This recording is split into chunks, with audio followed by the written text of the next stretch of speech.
All right, so students with learning disabilities have significant difficulties in one or more specific cognitive processes.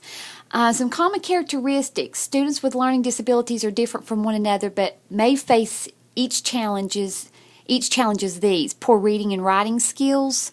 It'll be very noticeable. Ineffective learning and memory strategies.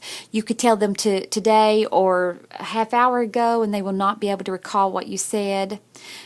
Trouble concentrating on and completing assigned tasks, especially in the face of distractions, and you will be able to tell that they get distracted very easily. A poor sense of self and low motivation for academic tasks, especially in the absence of individualized assistance in areas of difficulty. Well, of course, if you have a poor sense of self, that brings on low motivation, and if you can't do the work, that brings on the poor sense of self, because you don't feel like that you are as good or competent as someone else your age. They usually have poor motor skills, fine and large motor skills. They will have problems catching a beach ball, for instance, regardless the age. Poor social skills because they don't know how to communicate effectively. For many students with learning disabilities, completing school assignments may constantly seem like fighting an uphill battle because they don't know how to do it, and their memory it doesn't work as a regular child's memory does. And so yes, it is fighting an uphill battle, and students a lot of times will give up. They'll get so frustrated. Perhaps for this reason, a higher than average percentage of students with learning disabilities drop out of school before they graduate. Well, that makes sense to me if you think about the at-risk students characteristics again that we talked about last week. When you look up in this list of common characteristics, some of these fit into some of those categories.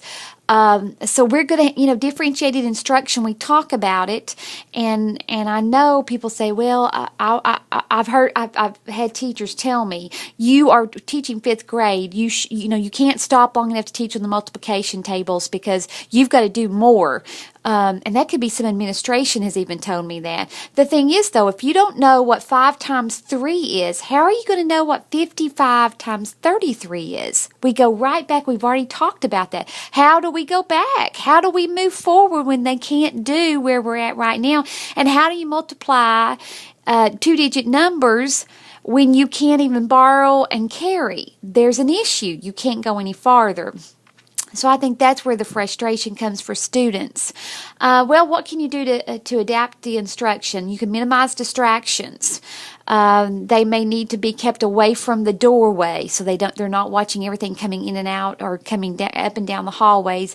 Not near a back window or not near the back door. Not near the pencil sharpener. All of those things would cause distraction. Not near the trash can.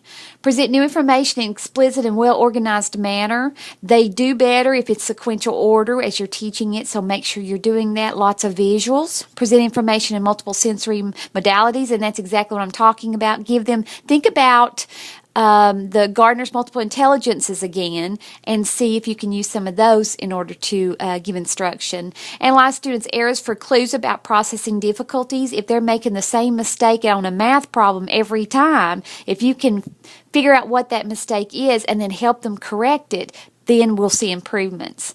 Teach study skills and learning strategies. These children don't know the basics for survival in the adult world, just as at-risk students.